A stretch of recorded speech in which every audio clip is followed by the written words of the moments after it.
Alrighty, so today we're gonna do the season preview of Orlando City. So as it's kind of almost like a tradition, Orlando City was definitely one of the more active team this off season. They kind of been that kind of team for the last couple of years of making some changes and making some move to hopefully improve the team because obviously we know last season it was an absolute disaster. I mean that collapse that they had in the second half of this season was pretty much a big telling point that they need to make some changes to hope to address. But despite that, can this finally be the season where not only they'll be once again be a contender in the Eastern Conference, but can they find some consistency throughout the whole season? Because that's been a huge issue for Orlando City in the last couple of years, where it's either they start off slow and then maybe things get a little bit better as the season goes along, or it's like last year where they start off well and then they just absolutely collapse in the second half of the season.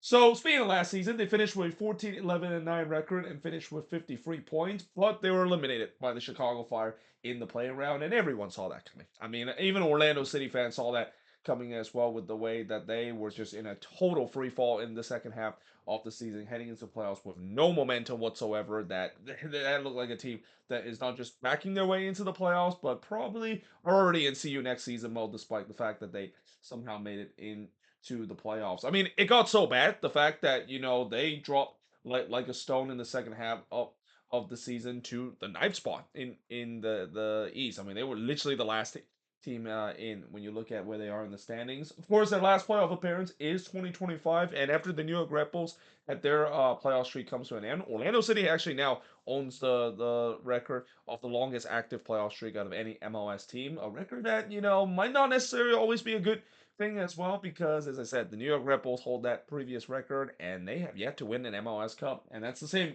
case with Orlando City as well. They have never won the MLS Cup. The deepest that they, of course, gone was just two years ago, which we'll get that in just a second. In fact, looking at the last five season, as I mentioned, last season, 14, 11, and 9, and finished with 53 points, lost to the Chicago Fire in the playing round. In 2024, they finished 15, 7, and 12, finished with 52 points, but they lost to the New York Red Bulls in the Eastern Conference Final. This is by far the furthest that they've gone in the playoffs, and one that even though I'm pretty sure Orlando City fans might think that that's impressive, the fact that they were able to get so close to finally reaching MLS Cup. I mentioned before how much that was a huge missed opportunity for this team, and probably the best opportunity that they had to reach MLS Cup because that year, as we all know, the Eastern Conference almost a nuke just dropped in that playoff with all the upsets that was happening, and yeah, Orlando had a big opportunity to not be that same favorite, especially against a Red Bull side that was having a Cinderella kind of season to make it to the Eastern Conference Final. But alas, that was not the case. They lost 1-0 in that game.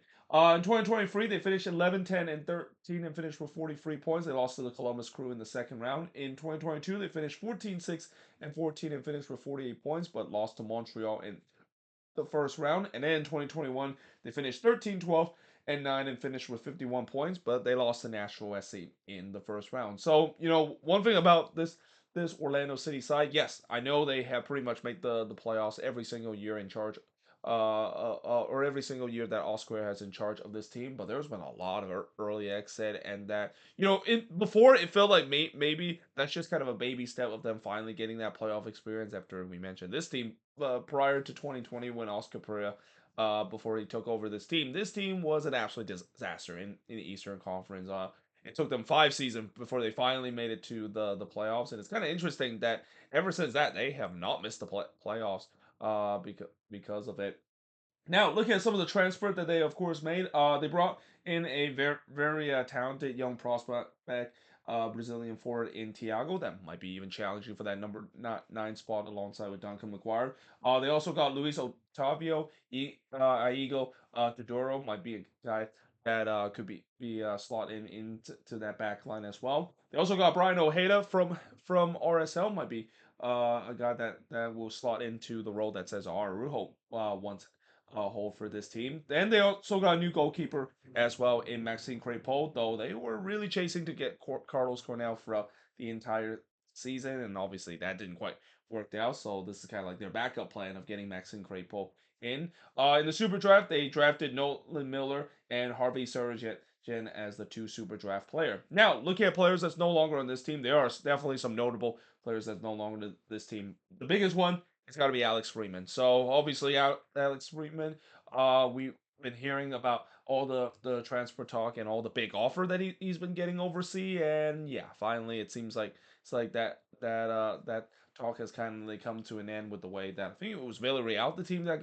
gave Orlando City a huge amount of money to get Alex Freeman, and it was a money that they just simply can't refuse. I mean, the stock of Alex Freeman is at an all time high right now. They had to sell him while he can do so, but that also means, as we'll talk about in just a bit, that is a huge loss for Orlando City, and I would also say a huge loss to this league itself because he is definitely one of the more talented player in this league. And this offseason, we've already lost two of the best players that was part of the 22 under 22. We mentioned Oba Vargas, of course, is no longer with the Seattle Sounders. He won the 20 best 22 under 22 player, and now Alex Freeman, of course, joined that list. They also lost Rodrigo Schlegel, who went to Liga MX with Atlas. They also lost Darren Danfor Holson, who went to Montreal. They lost Cesar Araujo, who's also in Liga MX with Tigres right now. They also lost Luis Muriel, though this is one that I think a lot of Orlando City fans kind of saw coming with the way that Muriel wasn't really producing the way that they were hoping for. So yeah, I mean, I think there was always that dilemma. Is it worth it to continue to keep him around, knowing that his production level is going to continue to decrease? And the answer looks like it was clearly no. So they let go in this off season. And the same goes with Pedro Galese as well. His career has really started to go downhill in the last couple of years. They kind of had to move on from him. They also lost Kyle Smith as well. This one kind of hurts for Orlando City fans because he's been such a fan favorite for this team, but now joining FC Cincinnati. Other notable player that lost: Shaq Mohammed, Fabian Loyola, Thomas William, Nicholas Rodriguez, and Carlos Marcado as the other players that's no longer on this Orlando City side. Now, look at the first five games for Orlando City. They face against the Red Bulls at home before having that Florida derby against Inter Miami in a game where maybe Messi might not get a chance to play because Miami has some concern heading into the season where Messi might not be healthy because he suffered a bit of a knock in the preseason, which kind of makes me thinking: is Lionel Messi ever going to play against Orlando City at Interco Stadium? It feels like it's almost like it's a curse. The fact that every time when Miami get a chance to play against Orlando, Messi is never available when they of course go on the road as well. And hence, that's why it's hard to believe, as much as Inter Miami has always been considered one of the more dominant team, at least in the last couple of years, they have still not beaten Orlando City in Orlando as well. That's quite crazy to say, and we'll see whether that might continue on March 1st, especially with Messi may not be available again in that game. Then they go on the road to face against NYCFC before returning home to face against Montreal, and then they got to go on the road to face against Nashville SC. So there are definitely some tough games, at least in the first five games, some easy game as well. But look at the last five games. They got DC United at home before playing against NYCFC. Then they go on the road to face against Chicago, and then remain on the road by facing against Charlotte FC. And then for their decision day matchup, they're going to be at home against the New England Revolution. So again, similar to what I said about the first five games, there are some easy games out there, but there also are some tough games that they'll have to battle as part of their last five games, just like their first five games. Now, look at the strength of this team. It's got to be the attack. The attack is definitely the strongest point of this team, and it's not just because of the recent addition. I mean, when you look at this attack, this is why last season it was kind of surprised to see how things kind of fell apart for this team. With the way that this attack has always been very good, they have probably one of the best number 10 in the league in Martin Ojeda. That, if it wasn't for Anders Schreier and also Messi doing their thing this season, Ojeda definitely had a big shout of winning MVP last season as well. And then add to the fact that Pasalic seems like he is one of those rare situation where when they lose like the talent like Falco Torres, they didn't really skip a beat with Paslic being there as well. And then of course you also gotta add in Ivan Angulo, one of the more underrated attacking player in this league there as well. And maybe if Duncan McGuire can get himself back to his old self and get himself back into good form, then all of a sudden you have one of the more lethal attack that Orlando City has. I mean, this team has always have never had issue when it comes to goal scoring. That's been kind of the case with Oscar Pereira side at least in the last couple of years, and that of course is when they of course are in form. When they're not in form, that's where we saw the struggle that they sometimes have on at least on the attacking end. The weakness of this team, I gotta go goalkeeping. And when they decided to let go of Pedro Galese, I would have thought that maybe they would have gone with another high profile goalkeeper, maybe somewhere else within the league. I didn't think they were going to go for a retread. And especially of them originally getting Carlos Cornell as well. I didn't think that was considered to be a huge upgrade to Maxime Crepeau. Consider Cornell hasn't really looked that good with the Red Bulls. He's been kind of a little bit inconsistent. And with that kind of fell apart, they decided to go with another retread in Maxime Crepeau, who, yeah, if this was maybe like about 5 or 6 years ago, this would have been a great signing for Orlando City of replacing Galese with Crepeau being at the top of his game and are part of the Canadian national team. And in some way, he still are with the Canadian national team. But yeah, he has been very shaky at best doing his last couple of seasons. So yeah, they replace a goalkeeper that's kind of down or trend to another goalkeeper that's kind of not having the in some successful season. That's an interesting one, and I wonder that might play a big part of my concern of the defense of this team, which last season that was a big issue for Orlando City. Their defense was at times very shaky last season. Part of that is because of injuries as well. They lost Brekalo, one of their best defender for majority of last season as well, and they hope that he, of course, will be healthy and don't have to rely on Rodrigo Schlegel being at the back every single game. But still, even with that, and also with some upgrade that they had on the defensive end, when you have not great goalkeeping, yeah, that could be a bit of a problem. Which also kind of makes me think that this might be one of the more exciting teams because how many times I said when you have a team that has good attack but questionable defense, expect this team to be more of an entertaining team and one that neutrals will definitely be enjoying watching Orlando City game. But looking at the three big question for this Orlando City side, obviously the first big question has to be the future of Oscar Pereira. So I said this before about Oscar Pereira and his time with Orlando City and how I kind of compare this to when he was with FC Dallas, where that in his last couple of years with FC Dallas, you can see how things got stale with him. Yes, that team was still making the playoffs, but it wasn't like there was any progress that it was showing compared to when he first took charge of this team. And people also don't realize that Oscar Pereira has been with this team for a while now. This is going to be his sixth season in charge of Orlando City. He's one of the longest tenure head coach right now in MLS. In fact, I think he's only second behind Brian Schmetzer as the longest tenure head coach in this league right now. And there's a reason why we don't see head coach nowadays in MLS go with a long period because nowadays the coaching turnover and the coaching carousel it's at its all time peak. Teams are not going to have that patient anymore when it comes to hiring and firing a head coach and even with some head coaches or in the case of the Sounders with Brian Schmetzer who is still doing very well, which is kind of a rare cases that the longevity is definitely proven to be a good thing rather than a bad thing.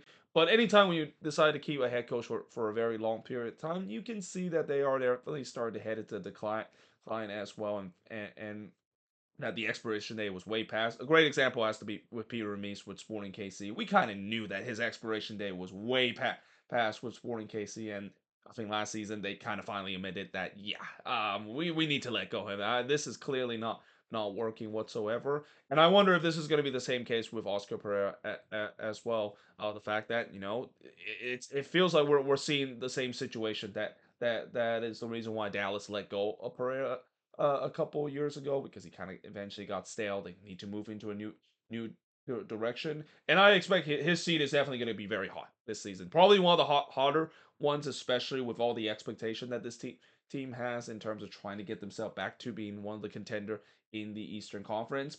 The second big question is Duncan McGuire. So I mentioned before, can he get himself back to his old self as well? He hasn't had a lot of the starting minutes at least for last season. And a big part is the fact that he was kind of dropped down the pecking order below Luis Moore in that spot. Well, Moriel is no longer on this team, and the same with Enrique as well. Romero and Enrique also is no longer on this team. So now it's between him and Thiago as well. And while Thiago, I think, could definitely make it his case, I still think he's more of a prospect rather than a guy that maybe will be a day one starter from that number 9 position.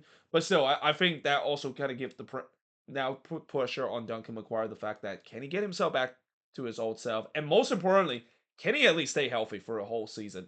He's another great example of a guy that had so much potential. Remember a couple of years where he was just minutes away of going to join Blackburn Rovers, only for that move to fail at the very last second. And I've said this before with other players that are about to make their dream move to Europe and it fell apart at the very last second, how much that can really affect the psyche of a player. I feel like this is kind of the same case with Duncan McGuire as well. He just haven't really looked like himself. But I will also say a big part of it is injuries. Injuries has absolutely ruined him in terms of his potential, and we'll see whether or not if he can just one try to stay healthy, but also, if he is able to stay healthy, can he get himself back to his old form as well? Because I still think he has a lot of potential. He can definitely still be the guy that we know of in his first season when he really light up the league and took this league by notice in his breakout rookie season. But we just haven't really quite see that ever since then. And then, of course, the loss of Alex Freeman. We talk about how big it is, and even with any replacement that Orlando City is going to have, it's not going to be easy to try to fix that as well. I mean, that's a huge shoe that Alex Freeman has left, both on the attack and on the defensive end, because he is one of those rare players in the fullback position where he offers not only a lot on the attacking end, but also is very locked down on the defensive end as well. And that's just kind of a rare breed where it's not very easy to find a replacement for that. So I think that might plays a big part in terms of them losing a little productivity, especially in the outside back position on the attacking end, but also at the back line as well. I mean, when you look at the fullback depth that they have in this team, it's not really a strong one. It's one that uh, they probably will have to improve, maybe even make another signing or two before the transfer window closes in March as the primary transfer window. But yeah, I think the loss of Alex Freeman is gonna be really big with this team. I would say maybe almost similar to what when Minnesota lost Taniolo O'Shea and how big that was to the team last season in terms of really lowering the ceiling that the team could have been. Now, looking at where I think they might finish, for high, I'm gonna say they might finish fourth place as well. Again, the East is so competitive this season. It's gonna be an absolute bloodbath, and they're gonna be right in the middle of it. And in terms of low, I mean, I'm kind of being a little bit generous by saying ninth place. I can definitely see this team maybe drop out of the playoffs if they can have another season like they did last season, where they just completely fell apart in the second half of the season. I think the big thing about this team is the fact that they need to show some consistency throughout the season. They cannot have one part of the season where they just completely fell apart and not doing very well. I mean, if they are going to have that, at least do it maybe in the first half of the season and look to recover in the second half of the year. But then again, I say that, but if they have a struggle like they did in the first half of the season, Oscar Pereira probably might be gone with this team. Like if they are a team that's not performing up to par or even find themselves below the red line as late as July, I can definitely see Orlando City maybe think about making a change and say that yeah, this is clearly not working. It feels like this is a continuation of what we saw last year in the second half of the season, where Oscar Pereira, whatever his tactics and motivation, it feels like it's gone stale with this team. The players are no longer playing for him and no longer showing that desire to win for their head coach. So yeah, that's also kind of the reason why even if they are gonna get themselves in a situation like they did back in 24 and 23 where they start off slow and get themselves back on track in the second half of the season. The casualty of that is probably Oscar Pereira is going to be gone for this team in the middle of the season if they once again get off to a slow start as well. But there you have it. That is pretty much it. Talk about Orlando City in the season preview. As always, let me know in the comments below what do you think of this season preview. And if you're an Orlando City fan, what do you think is the strength, weakness, free big question, and your prediction of where this team is going to finish this season. But until then, hope you guys enjoyed this video, and I will see you guys next time.